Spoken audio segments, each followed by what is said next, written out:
Good evening, hello viewers. Welcome back to my channel Balal Language School.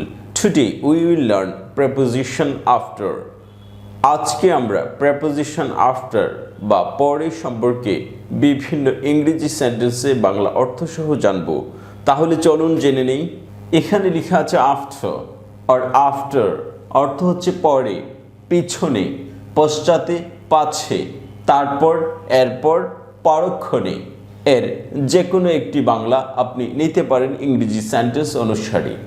তাহলে ইংরেজিতে বলা হয়েছে আফটার সম্পর্কে a time following another time, একটা সময়ের পর আরেকটা সময় অথবা একটা কাজের পর আরেকটা কাজ, এরকম বোঝাতে আফটার শব্দটি ব্যবহার হয় প্রেপোজিশন হিসেবে। আবার লেখা আছে later than something, কোনো কিছুর পরে বোঝাতে এই আফটার প্রেপোজিশনটি ব্যবহৃত হয়। অথবা ফলোইং সামথিং ইন টাইম, কোনো সময়ের পরবর্তী সময় বোঝাতে এই আফটার শব্দটি ব্যবহার হয়। অথবা কোনো বস্তু বা কিছুর পরবর্তীটি বোঝাতে এই আফটারটি ব্যবহৃত হয়। সেটা টাইমের ক্ষেত্রে হতে পারে, বস্তুর ক্ষেত্রে হতে পারে, ব্যক্তির ক্ষেত্রেও হতে পারে। বিভিন্ন ক্ষেত্রে এই আফটার শব্দটি ব্যবহার হতে পারে পরে অর্থ বোঝাতে। আর সাধারণভাবে আফটার শব্দটিকে আমরা তিন ভাবে দেখি। একটা হচ্ছে অ্যাডভার্বিয়াল ইউজ, মানে অ্যাডভার্বিয়াল ব্যবহার। আরেকটা হচ্ছে প্রেপোজিশনাল ইউজ বা প্রেপোজিশন হিসেবে ব্যবহার। আরেকটা হচ্ছে কনজাংশন হিসেবে ব্যবহার। কনজাংক্ট অর্থ হচ্ছে জয়েন করা বা সংযুক্ত করা। কনজাংশন যেখানে সেখানে দুটো সেন্টেন্সকে যুক্ত করবে। আর অ্যাডভার্বিয়াল আফটার এবং প্রেপোজিশনাল আফটার এরপর শব্দগুচ্ছ হবে বা ফ্রেজ হবে বা শুধু শব্দ হবে। তাহলে এই আফটারটা আমরা এখন সেন্টেন্সে দেখছি বাংলা অর্থ সহ। C comes after B in English alphabets. C comes, C আসে, আফটার বি, বি এর পর, ইন ইংলিশ অ্যালফাবেটস, ইংরেজি বর্ণমালায়। অর্থাৎ আমরা জানি এই বি সি। তাহলে প্রথম অক্ষরটি হচ্ছে এই, তারপর হচ্ছে বি, তারপর হচ্ছে সি। তাহলে C comes after B, B এর পর সি আসে অথবা বি এর পর সি আছে। এটা উল্টোভাবে আপনাকে অর্থটা উঠাতে হবে, কারণ এখানে আফটার শব্দটি লেখা আছে।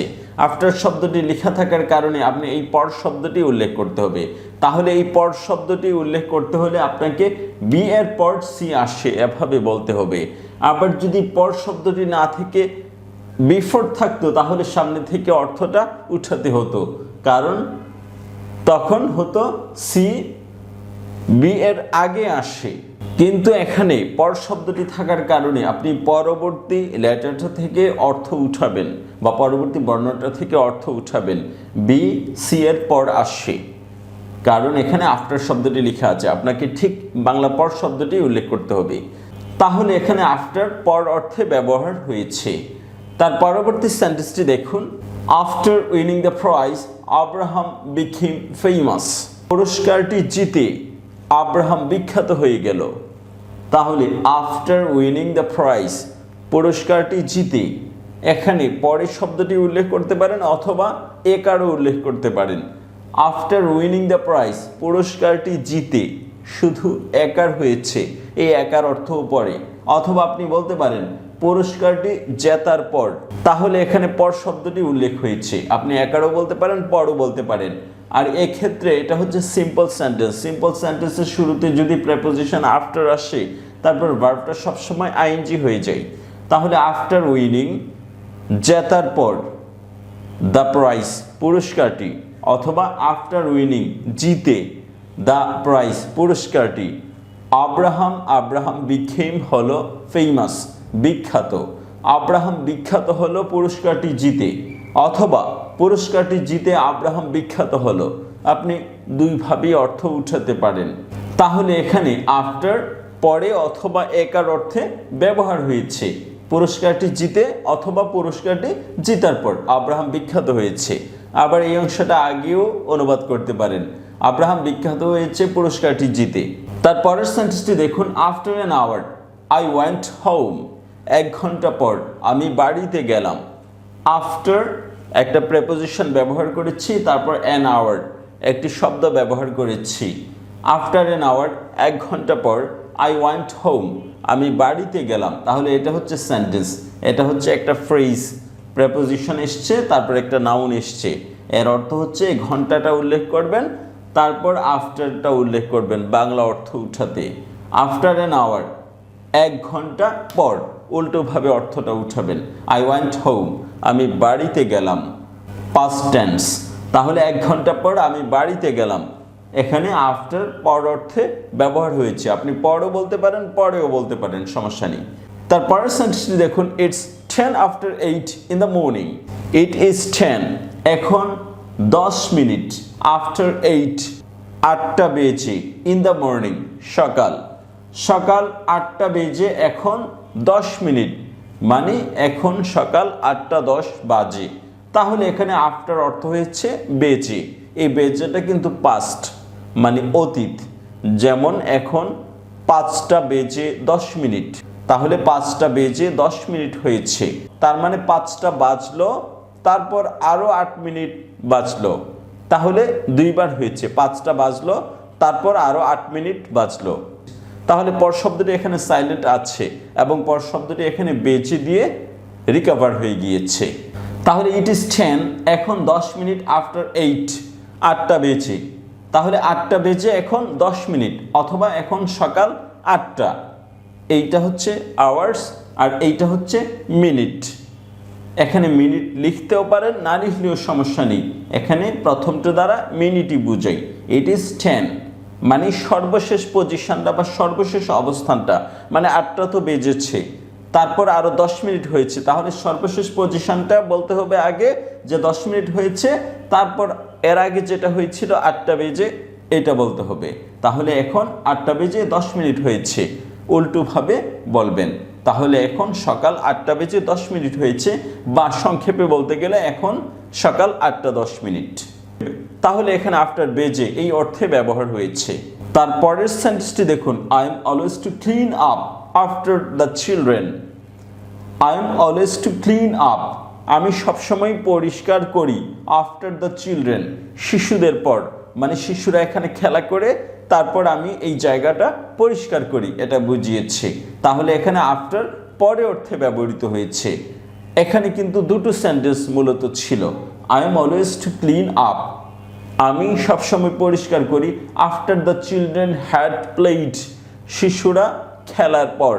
তাহলে এটা পাস্ট পারফেক্ট টেন্সের কিছুটা, মানে আফটারের পরে সবসময় পাস্ট পারফেক্ট টেন্স অথবা প্রেজেন্ট পারফেক্ট টেন্সও ব্যবহার করতে পারেন। I am always to clean up after the children have played, শিশুরা খেলার পর আমি এই জায়গাটা পরিষ্কার করি, এটা বুঝিয়েছে। তাহলে এখানে আফটার দ্বারা পরে অর্থ বুঝিয়েছে, পরে একটা ওয়ার্ড এসছে, কিন্তু এই ওয়ার্ড দ্বারা একটি সেন্টেন্স বুঝাই। তারপরের সেন্টেন্সটি দেখুন, your name comes after mine in the list. Your name, তোমার নাম, কামস আসে, আফটার পরে, মাইন আমার, ইন দ্য লিস্ট, আমার নামের পর তোমার নাম আসে। তাহলে পরের অংশটা আগে অর্থ উঠাবেন, আমার নামের পর তোমার নাম আসে, অথবা তোমার নাম আসে আমার নামের পর, এভাবে উঠাতে পারেন। ইন দ্য লিস্ট, তালিকায়, তালিকায় তোমার নামের পর আমার নাম আসে, অথবা তালিকায় আমার নাম আসে তোমার নামের পর, যেভাবে ইচ্ছে আপনি অর্থ উঠাতে পারেন। তাহলে এখানে আফটার পর বা পরে অর্থে ব্যবহার হয়েছে। তারপরের সেন্টেন্সটি দেখুন, আফটার ইউ, এটা সংক্ষেপে একটা ওয়ার্ড হয়েছে, দুটো ওয়ার্ড হয়েছে, কিন্তু এর দ্বারা একটি সেন্টেন্স বোঝাই। আফটার ইউ মানে প্লিজ গো ফার্স্ট, আপনি আগে যান, এটার অর্থ ঠিক এই, আফটার ইউ আপনার পর, মানে ইংরেজিতে ভদ্রতা বোঝাতে আরেকজনকে প্রায়োরিটি দিতে হয়, এর জন্য আরেকজনকে প্রায়োরিটি দিতে গিয়ে এটা বলা যায় না প্লিজ গো ফার্স্ট, তাহলে তিনি বিব্রত বোধ করবেন। কিন্তু এইটা না বলে বলতে হবে আফটার ইউ, মানে আপনার পর আমি যাব, এটা বলতে হবে, এটা বলা যাবে না যে আপনি আগে যান, এটা হচ্ছে ইংরেজিতে ভদ্রতা। তাহলে প্লিজ গো ফার্স্ট এটা না বলে বলবেন আফটার ইউ, আপনার পর আমি যাব। তাহলে এখানে আফটার পরে অর্থে ব্যবহৃত হয়েছে, মানে আপনার পর, আপনার পর আমি যাব, আপনি প্রথমে যান, এটা বলা যাবে না। তারপরের সেন্টেন্সটি দেখুন, we will come after lunch, আমরা মধ্যাহ্ন খাবারের পর আসব। উই উইল কাম, আমরা আসবো, আফটার লাঞ্চ মধ্যাহ্নের খাবারের পর, অথবা মধ্যাহ্ন ভোজের পর, আমরা মধ্যাহ্ন ভোজের পর আসব। উই উইল কাম আমরা আসবো আফটার লাঞ্চ মধ্যাহ্ন খাবারের পর। তাহলে এখানে আফটার পর বা পরের অর্থে ব্যবহৃত হয়েছে, পরে একটা শব্দ এসছে। তারপরের সেন্টেন্সটি দেখুন, shut the door after you. Shut the door দরজাটি বন্ধ করুন, আফটার ইউ আপনার পিছনের, অর্থাৎ আপনার পিছনের দরজাটি বন্ধ করুন। এখানে অর্থটা একটু লুকায়িত, এটা খুঁজে বের করতে হবে। শাট দ্য ডোর দরজাটি বন্ধ করুন, আফটার ইউ আপনার পর, এরকম অর্থ উঠালে হয় না, তাহলে এখানে অর্থ উঠাতে হবে আপনার পিছনে। তাহলে এখানে আফটার পিছনে বা বিহাইন্ড অর্থে ব্যবহৃত হয়েছে। পরে আমরা বিহাইন্ড সম্পর্কে আলোচনা করব। বিহাইন্ড মানে পিছনে, এবং ব্যাক এই শব্দটা আলোচনা করব, এটার অর্থ পিছনে। তারপরের সেন্টেন্সটি দেখুন, Jafri is the tallest after Zaima. Jafri is the tallest, Jafri হচ্ছে সবচেয়ে লম্বা, আফটার জাইমা জাইমার পর, মানে জাইমাকে এখান থেকে পিক আপ করে নেওয়া হয়েছে, মানে তুলে নেওয়া হয়েছে। তারপর যারা এখানে অবশিষ্ট আছে তাদের মধ্যে জাফরি সবচেয়ে লম্বা, এটা বুঝিয়েছে। তাহলে এখানে আফটার দ্বারা একের পর আরেকজন বুঝিয়েছে, অর্থাৎ জাইমার পর এরকম বুঝিয়েছে। Jafri is the tallest, Jafri সবচেয়ে লম্বা আফটার জাইমা জাইমার পর, মানে জাইমা এখানে সবচেয়ে লম্বা ছিল, তাকে তুলে নেওয়া হয়েছে। তারপর বাকি যারা আছে তাদের মধ্যে জাফরি সবচেয়ে লম্বা। তারপরের সেন্টেন্সটি দেখুন, she was named Anna after her grandmother. she was named তার নাম দেয়া হয়েছিল, প্যাসিভ ভয়েস, অ্যানা অ্যানা তার নাম অ্যানা দেয়া হয়েছিল, after her grandmother তার মাতামহীর ইচ্ছার পর। তাহলে এখানে আফটার অর্থ পর বুঝিয়েছে এবং মাঝখানে একটি হিডেন মিনিং ইচ্ছা এরকম অর্থ লুকায়িত আছে। আফটার হার গ্র্যান্ডমাদার মানে হচ্ছে তার গ্র্যান্ডমাদার যা উইশ করেছে বা ইচ্ছে করেছে সেটা এখানে লুকায়িত আছে, এবং সেই অনুযায়ী তার নাম অ্যানা রাখা হয়েছিল। শি ওয়াজ নেমড অ্যানা, তার নাম অ্যানা রাখা হয়েছিল আফটার হার গ্র্যান্ডমাদার তার গ্র্যান্ডমাদারের পর। এরকম অর্থ উঠালে সুন্দর হয় না, তাহলে এখানে কিছু একটা হয়েছে সেটা বুঝতে হলে আফটার হার গ্র্যান্ডমাদার মানে তার গ্র্যান্ডমাদার বলেছে তার নাম অ্যানা রাখতে, এজন্য তার নাম অ্যানা রাখা হয়েছে বা অ্যানা রাখা হয়েছিল। শি ওয়াজ নেমড অ্যানা, তার নাম অ্যানা রাখা হয়েছিল আফটার হার গ্র্যান্ডমাদার তার দাদির পর, মানে দাদির ইচ্ছার পর দাদি বলেছে এই নামটা রাখতে। তারপরের সেন্টেন্সটি দেখুন, আর এখানে যেই সেন্টেন্সগুলো আমি বলেছি সবগুলো এখানে প্রেপোজিশন হিসেবে বিফোর ব্যবহার করেছি, আর এখানে অ্যাডভার্ব হিসেবে আফটারের একটি ব্যবহার দেখুন, কিছুক্ষণের মধ্যে। আর এখানে আফটারটা এসছে অ্যাডভার্ব হিসেবে, অর্থাৎ কোনো কাজ কিভাবে হবে সেটা বোঝাতে। Shortly after I began to feel ill, কিছুক্ষণের মধ্যেই আমি অসুস্থ বোধ করলাম বা অনুভব করলাম। তাহলে শর্টলি আফটার এর অর্থ হচ্ছে কিছুক্ষণের মধ্যেই, মানে এখন যে সময়টা গিয়েছে তারপর অল্প সময় গিয়েছে এবং তার মধ্যেই সে অসুস্থ হয়ে পড়েছে। তাহলে কিছুক্ষণের মধ্যেই, এখন থেকে আরো কিছুক্ষণ মানে এখনের পর আরো কিছুক্ষণ, এই পর বুঝাতে শর্টলি আফটার শব্দটি ব্যবহার হয়েছে অ্যাডভার্ব হিসেবে। তারপরে এখানে দেখুন কনজাংশন হিসেবে এই বিফোরের ব্যবহার, এই বিফোরের ব্যবহার কনজাংশন হিসেবে পাস্ট পারফেক্ট টেন্সে পাবেন, অথবা সিম্পল কমপ্লেক্স এবং কম্পাউন্ড সেন্টেন্সেও এই বিফোরের অর্থ পাবেন, অথবা বিফোর শব্দটি পাবেন কনজাক্ট বা যুক্তকারী হিসেবে। কনজাংশন, কনজাক্ট ভার্ব যুক্ত করা, কনজাংশন যুক্ত, এরকম। তাহলে এখানে কনজাংশন দ্বারা দুটো সেন্টেন্স যুক্ত হবে, আর এখানে ওয়ার্ড বা ফ্রেজ যুক্ত হয়েছে, আর এখানে দুটো সেন্টেন্স যুক্ত হবে। দুটো সেন্টেন্স যুক্ত হলেই এখানে কানেক্টর হিসেবে কাজ করবে। হি কেম সে আসলো, after I had done the work আমি কাজ করার পর। তাহলে সে আসলো আমি কাজ করার পর, এখানে আফটার পর শব্দটি অবশ্যই উল্লেখ করতে হবে বাংলা অর্থ উঠাতে। হি কেম সে আসলো after I had done the work আমি কাজ করার পর, অথবা আমি কাজ করার পর সে আসলো। তাহলে এটা মাঝখানে ব্যবহৃত হয়েছে। হি কেম সে আসলো past indefinite tense, I had done the work আমি কাজটি করার পর past perfect tense.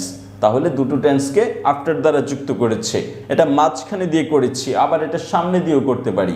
After I had done the work he came আমি কাজ করার পর সে আসলো। তাহলে আফটার দিয়ে এই অংশটা পুরোটা সামনে নিয়ে এসেছি, তারপর একটা কমা দিয়েছি এবং এই অংশটা পরে নিয়ে গিয়েছি। তাহলে after I had done the work আমি কাজটি করার পর হি কেম সে আসলো। After I had done the work আমি কাজটি করার পর হি কেম সে আসলো। তাহলে এখানে আফটার মাঝখানেও দিতে পারেন, আবার আফটার শুরুতেও দিতে পারেন। তখন পজিশন বুঝে নিতে হবে যে আফটারের পরে সবসময় পাস্ট পারফেক্ট, আফটারের পরে সবসময় পাস্ট পারফেক্ট, আর কমা দিয়ে হবে পাস্ট ইনডিফিনিট, অথবা আফটার মাঝখানে থাকলে সামনে হবে পাস্ট ইনডিফিনিট।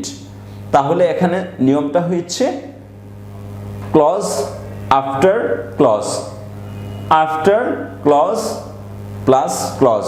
তাহলে আফটারটা মাঝখানে দিয়েও করতে পারেন, আফটারটা সামনে দিয়েও করতে পারেন। তাহলে এখানে ক্লজ মানে হচ্ছে উপবাক্য, এটা একটা উপবাক্য, এটা একটা উপবাক্য, এটা একটা উপবাক্য, এটা একটা উপবাক্য বা খণ্ডবাক্য। দুটো খণ্ডবাক্য একসাথে হয়ে একটি বড় সেন্টেন্স হয়েছে। তারপরের সেন্টেন্সটি দেখুন, হি ডিড জব, সে চাকুরি করলো। After he went to college, সে কলেজে যাওয়ার পর, সে কলেজে যাওয়ার পর চাকরি করলো। তাহলে এখানে আফটার ব্যবহার হয়েছে, এদিকেও পাস্ট টেন্স এদিকেও পাস্ট টেন্স, কিন্তু এখানে সিকোয়েন্স বুঝতে হবে যে হি ডিড জব, সে চাকরি করলো। After he went to college, কলেজে যাওয়ার পর, মানে আগে সে কলেজ শেষ করেছে, কলেজে গিয়েছে, কলেজে পড়েছে, কলেজ শেষ করেছে, তারপরে সে জব করেছে, দুটোই পাস্ট। এখানে শুধু সিকোয়েন্স দিয়ে বুঝতে হবে যে এইটা আগে হয়েছে। He went to college first, সে প্রথমে কলেজে গেল বা কলেজ শেষ করলো, তারপর সে চাকরি করলো। এখানে আফটার পর অর্থে ব্যবহার হয়েছে। এখনও আফটার পর অর্থে ব্যবহার হয়েছে, অথবা কাজের পর, মানে একটা কাজের পর আরেকটা কাজ। তারপরের সেন্টেন্সটি দেখুন, এখানে ফিউচার লেখা আছে। আই উইল টেলিফোন, আমি তোমাকে ফোন করব। আফটার আই অ্যারাইভ, আগমনের পর বা আসার পর, আমি আসার পর তোমাকে ফোন করব। তাহলে এখানে আফটার পর অর্থে ব্যবহার হয়েছে। আর এখানে ফিউচার ইনডিফিনিট টেন্স হলে আফটারের পর এটা প্রেজেন্ট ইনডিফিনিট টেন্স হয়, যদিও এটা ফিউচার ইনডিফিনিট টেন্স সিকোয়েন্স অনুযায়ী হওয়ার কথা, কিন্তু ইংলিশম্যানদের স্ট্রাকচার অনুযায়ী এটা প্রেজেন্ট ইনডিফিনিটই লিখতে হবে। তারপরের সেন্টেন্সটি দেখুন, I will telephone you after I have seen Jack, আমি তোমাকে ফোন করব জ্যাককে দেখার পর। তাহলে এখানে ফিউচার ইনডিফিনিট, তারপর আফটার, তারপরে আবার প্রেজেন্ট পারফেক্টও ব্যবহার করতে পারেন, প্রেজেন্ট ইনডিফিনিটও ব্যবহার করতে পারেন, প্রেজেন্ট পারফেক্টও ব্যবহার করতে পারেন, অর্থ একই। এখানে আফটার পর অর্থে ব্যবহার হয়েছে। তারপরের সেন্টেন্সটি দেখুন, after completing this form submit it. After, তারপরে একটি ভার্ব এসছে, এটা আইএনজি হয়ে যাবে। আফটার কমপ্লিটিং দিস ফর্ম, এটা কোনো সেন্টেন্স না, একটা ফ্রেজ, কতগুলো শব্দ একসাথে হয়ে সুন্দর একটি অর্থ হয়েছে। আফটার কমপ্লিটিং দিস ফর্ম, এই ফর্মটা পূরণ করে, এখানে একার অর্থে ব্যবহার হয়েছে, অথবা এই ফর্মটি পূরণ করার পর, পর অর্থেও ব্যবহার করতে পারেন, একার অর্থেও ব্যবহার করতে পারেন। ফর্মটি পূরণ করার পর অথবা ফর্মটি পূরণ করে সাবমিট ইট, জমা দিন। তাহলে আফটার এখানে একার বা পর অর্থে ব্যবহার হয়েছে। তারপরের সেন্টেন্সটি দেখুন, I first after all, I first, আমি পাশ করেছিলাম, আফটার অল, সর্বোপরি, মানে আমি ফেল করার কথা ছিল কিন্তু পাশ করে গিয়েছি। এক্ষেত্রে আপনি বলতে পারেন আই ফার্স্ট আফটার অল, আমি সর্বোপরি পাশ করেছি। এভাবে আমরা প্রেপোজিশন আফটার সম্পর্কে বিস্তারিত জেনে গিয়েছি বাংলা অর্থসহ। আশা করি সেন্টেন্সে প্রেপোজিশন এই আফটারের অর্থ বাংলা কতভাবে আসে সেইভাবে প্র্যাকটিস করলেই বা অনুশীলন করলেই ইংরেজিতে দক্ষ হয়ে উঠবেন। ভিডিওটি সম্পূর্ণ দেখার জন্য ধন্যবাদ। যদি ভিডিওটি ভালো লাগে তাহলে আমার এই চ্যানেলটি সাবস্ক্রাইব করে এই চ্যানেলের সঙ্গেই থাকুন। ভালো থাকুন, বাই বাই।